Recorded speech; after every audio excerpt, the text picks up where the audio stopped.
ये जो पिछले 9-10 सालों पर नज़र डाल लें अगर आप मोदी इरा पर, तो उसमें रिपोर्ट्स ये बताती हैं कि इंडिया की जो जीडीपी है वो 83% ग्रो की है, यानी पहले की निस्बत।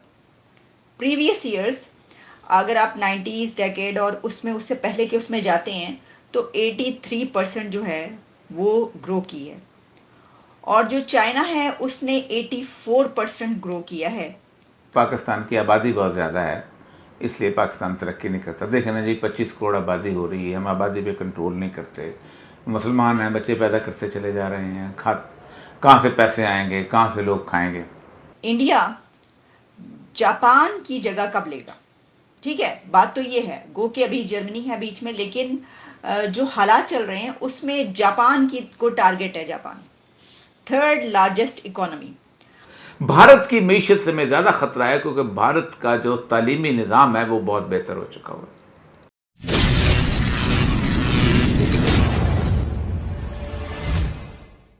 हेलो फ्रेंड्स, आप सभी को स्वागत है हमारे चैनल में। तो दोस्तों, जैसे कि आप सभी को पता है कि इंडिया की इकोनॉमी दुनिया भर में धीरे धीरे सबसे ऊपर आती जा रही है।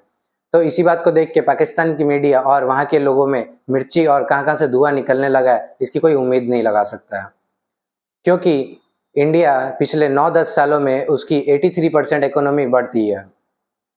तो इसी बात को देख के पाकिस्तान मीडिया बोल रहा है ये जापान को बहुत जल्दी पीछे छोड़ देगा, क्योंकि पाकिस्तान के लोगों में तो इतना औकात है नहीं कि वो इकोनॉमी में ऊपर आए, क्योंकि उन्हें फुर्सत तो है नहीं कि बच्चे पैदा करने से। उनका काम क्या है, घर में बैठे बैठे खाली बच्चा पैदा करना। तो दोस्तों चलिए देखते हैं पाकिस्तान की मीडिया क्या बोल रही है, और मैं आपको मिलता हूँ वीडियो के एंड में।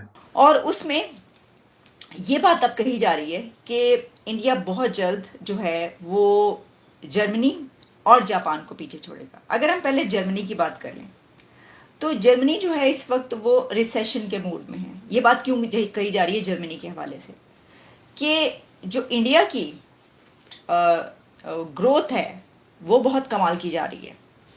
अगर आप पिछले 1-2 सालों में 2022 का भी आप उठाकर देखिए तो उसमें 7% से ज़्यादा है, और अभी भी 7% से ज़्यादा जिसकी जीडीपी ग्रो कर रही होगी। जबकि जो जर्मनी के फैक्ट्स एंड फिगर्स बताए हैं आईएमएफ समेत दूसरे जो फाइनेंशियल इंस्टीट्यूशंस हैं उन्होंने बताया है कि उसकी जो जीडीपी ग्रोथ है वो बहुत कम हो रही है और होगी, और बिल्कुल कोई भी मुकाबला नहीं। कहीं पर मैंने देखा 1 पॉइंट समथिंग, 0 पॉइंट समथिंग का भी कुछ आया। इस तरीके से ये फैक्ट्स एंड फिगर्स आ रहे हैं, क्योंकि वहाँ पे ख़ास तौर पर कोविड के बाद से भी बड़ी प्रॉब्लम रही और इस वक्त भी उसको इसी तरीके से देखा जा रहा है। अमेरिका की इस वक्त 80% मल्टीनेशनल कंपनियों के चीफ एग्जीक्यूटिव भारत से हैं।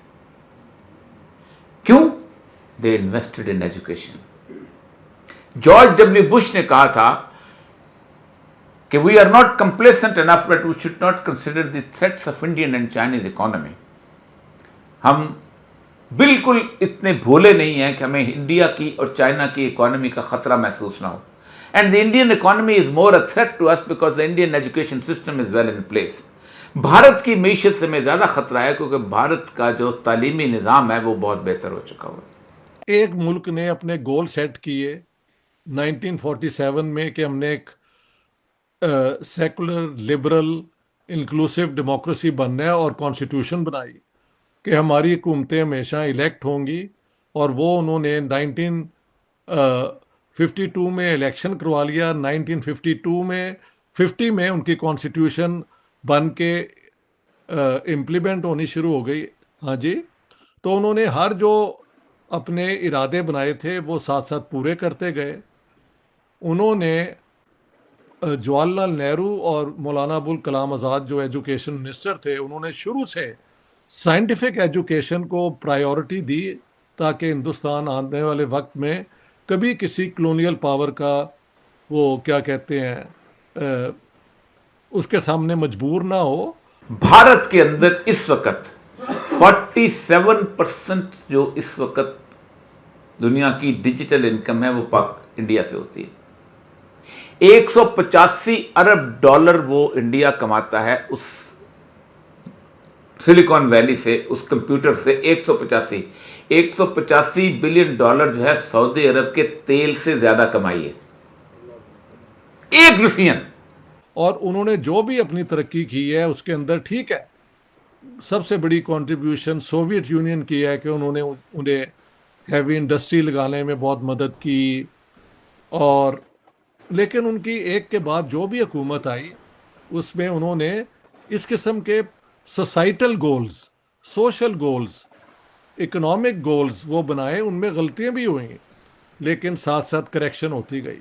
और अब तो मैं जो 3 महीने देख के आया हूँ, किसी को भी नज़र आ रहा है कि India is the emerging great power in the world. उनकी इकॉनमी बहुत मजबूत है, उनकी इंस्टीट्यूशंस बहुत मजबूत हैं। अच्छा, अब आप ये जानते हैं कि उनके प्राइम मिनिस्टर ने अभी जो है 1-2 रोज़ पहले जो बात की उसमें उन्होंने कहा कि उनकी जो 3rd टर्म में वो आएंगे तो उसमें वो फर्स्ट 3 जो इकोनॉमीज़ है वहाँ पर ले जाकर दिखाएंगे इंडिया को।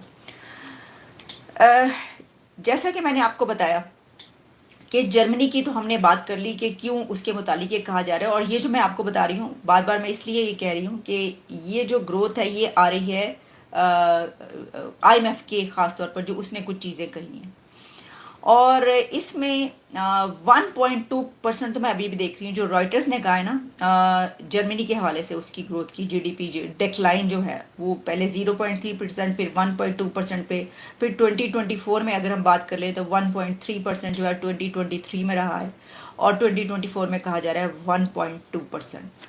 तो इंडिया की GDP के ग्रोथ के मुकाबले में तो ये बहुत ही कम है। इस बिना पर कहा जा रहा है कि इंडिया 2024 में जो है वो जर्मनी को बीट कर देगा। $40 बिलियन का हमने कर्जा लिया और बनाया क्या उसमें से? मुल्तान का मोटरवे, जिसके आज 6 साल गुजरने के बावजूद भी 2 सर्विस एरियाज जो हैं वो बराबर काम नहीं कर सके, कोई गाहक नहीं। बजाय इसके कि हम कुछ उनमें करते, हो क्या रहा है? ये मोटरवे बन रहा है, उसमें मैं और आप जो है ओरिया मकबूल जान की गाड़ी भी अच्छी लगती है, मुझे क्या बात है यार, 5 मिनट मुल्तान पहुंच जाएगा। उसके एक तरफ भी 2 करोड़ भूखे, नंगे, बेरोजगार, बीमार, लाचार, न पानी, न बिजली, न सेहत, न तालीम। दूसरे तरफ भी 2 करोड़ भूखे, नंगे, बीमार, लाचार, न सेहत, न तालीम, न एजुकेशन। आज भी आप वहां से गुजरे, ऐसा लगता है 1000 साल पुरानी को जिंदगी गुजर रही है। एक तरफ भारत है जो कि कह रहा है कि हमने 2047 की गोल सेट किए हुए हैं कि 1947 में आज़ाद हुए और 2047 के गोल सेट किए हुए हैं, और पाकिस्तान में कोई 2047 के गोल सेट नहीं हुए। हमें कुछ नहीं पता हमारी डायरेक्शन क्या है। अभी मैं हाल ही में देख रहा था, ये असम्बली ख़त्म हो रही है पाकिस्तान में, कल ये जो असम्बली 5 साल इसको कंप्लीट हो रहे हैं, और जो हमारा सेनेट है उसने नए जो है वो लॉज पास कर दिए हैं ब्लास्फेमी के रिलेटेड कि अब 10 साल तक आपको सज़ा जो है वो दी जाएगी। पाकिस्तानी जो है वो मुसलमान हो ना हो, पाकिस्तान को मुसलमान करें, कानून जो है वो बनाते जाएं। तो दोस्तों, जैसे कि आपने पूरा वीडियो देख लिया कि पाकिस्तान की मीडिया इस पे क्या बोल रही है, तो हमारे वीडियो को ज़्यादा से ज़्यादा लाइक करिए, ज़्यादा से ज़्यादा शेयर करिए और चैनल को सब्सक्राइब करना बिल्कुल ना भूलें। मैं आपको मिलता हूँ नेक्स्ट वीडियो में। जय हिंद।